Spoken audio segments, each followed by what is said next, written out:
Hey there, church family. Pastor Les here. Give you a little bit of an update and a catch up on some of the things we've been discussing as a church family. If you've been worshiping with us on Sundays, you've heard the last couple of weeks about a direction that we have prayed about and we've sought the Lord about as a church staff and as your pastors for our church family. I wanted to give you a bit of an update and also a request as well from you. We started seeking the Lord back in June about where the next season of our church body would be as a church family, as a church staff, to help us continue to grow and meet and facilitate the needs of a growing body. You've seen that we've had people come and join the church this week. We've got a few in the pipeline, as well as more babies to dedicate and exciting things going on. And to reach that group and that population that is going to continue to grow, we will need to build an infrastructure to make sure that gets to happen. And so we prayed about, Lord, what are some areas that we feel like we could do better in as a church, as a staff, as pastors, as directors and communicators? What can we help with? And a couple of those stuck out. Number one, we handle communication out to the church as a whole staff. We don't have one person responsible for all those emails, one person responsible for all those blog posts or all those pictures. We tackle that as a community. And while that can be great to see us come together and do something neat like that, it also sometimes allows us to drop some things, drop the ball and miss things along the way, or maybe just, quite frankly, miss getting to offer you things that are important. Things like stories and testimonies and what God's doing in our church body, to take pictures and update the website and keep you involved in what's going on here. So there would be an immediate impact in bringing somebody on board our team who could help with our communication role. Not only that, but prospective visitors coming in and new people coming to our church look for that. About half the people that come in of the church are looking for one thing and half are looking for another, but some numbers tell us that about 37% of people that come and look at a church's website, 29% look at a church's social media, about 71% of people decide what they're going to do 3 weeks after they walk in the door the first time. And nowadays people are consuming 3 or 4 different worship services before they even come in the front door of your church to see what that church is all about. Are they preaching the word? Are they teaching the word? And so we've handled some of those things that we feel like are on the top tier of that important list, or try our best to, but we know there's some other things that are important too. So as people try to make decisions about churches, we want them to know who we really are, to give them a real, true analysis of what God's doing here, how he's reaching here, the people that are being saved, the lives that are being changed. And if you're here, you know there are some awesome things happening. Baptisms, people coming to know the Lord, people joining our assembly and our church family and seeing God do some neat things. But on top of that, we also want to facilitate the people that are here. And we've got an incredible group of students. We have about 40 youth in our active student ministry that really comes out to touching about 100 different people when you take in siblings and parents into that account at least. That's a quarter of our average church attendance on a Sunday morning being touched in one ministry area.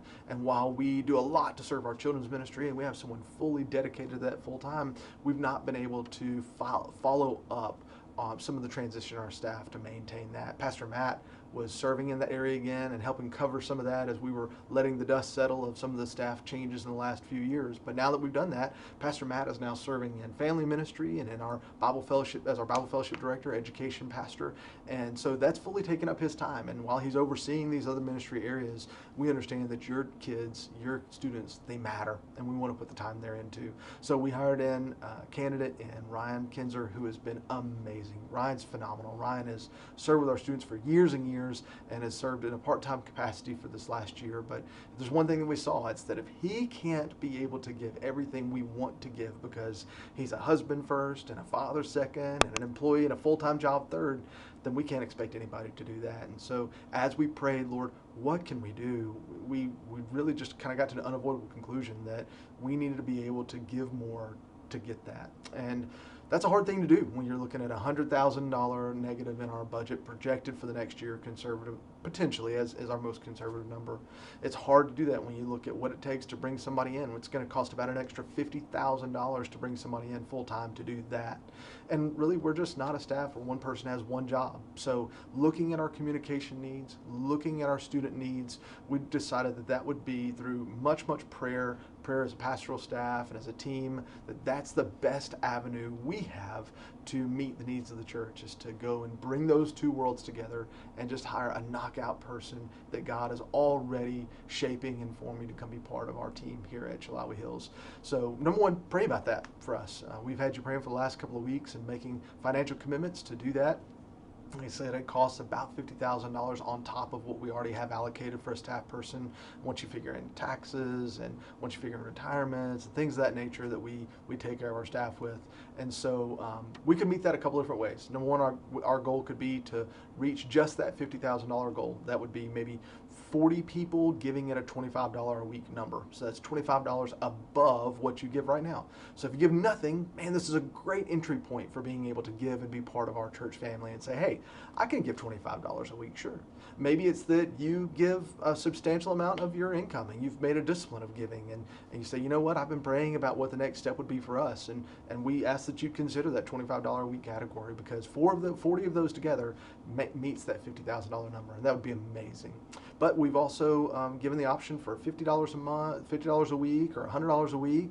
I mean, truly, it's up to what you and the Lord kind of come to in prayer together. But I do ask that you pray about it, and that you would at least let us know anonymously, if nothing else, what you're considering to give, because it helps us make some plans. If we don't cross that 30 threshold barrier, I don't know that we'll continue moving in this process, just because, quite frankly, we want to be responsible. We want to be financially responsible for what God is doing here at Chilhowee Hills.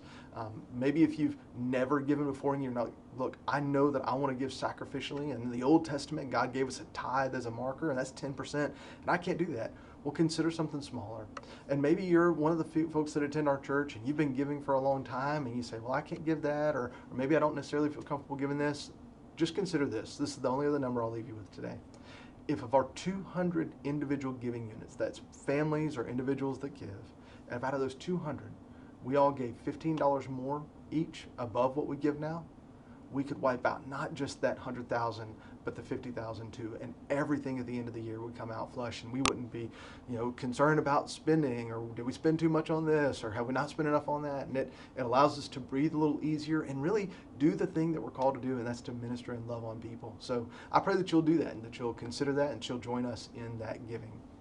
And what you can do is you can respond to this email if you want to that's going out with this newsletter, or if this got to you through the newsletter. If it got to you through socials, you can email me at lhughes@chilhoweehills.org, or you can email us at info@chilhoweehills.org, and we can keep that anonymous if you want to. We can also take a name and a card if you want to fill it out. We've got cards that'll be here on Sunday morning, but I do ask that you will pray, and make a commitment to join us in that process so that we can love on these students that deserve it, all the things in the world that we can give them, and to be able to continue to serve our church community and church family. Church, I love you very much, and I'm thankful to be your pastor and to walk through this process and this season with you. Hopefully we get to see you in worship on Sunday and then our annual meeting on Wednesday. Have a great day. Talk to you later. Bye-bye.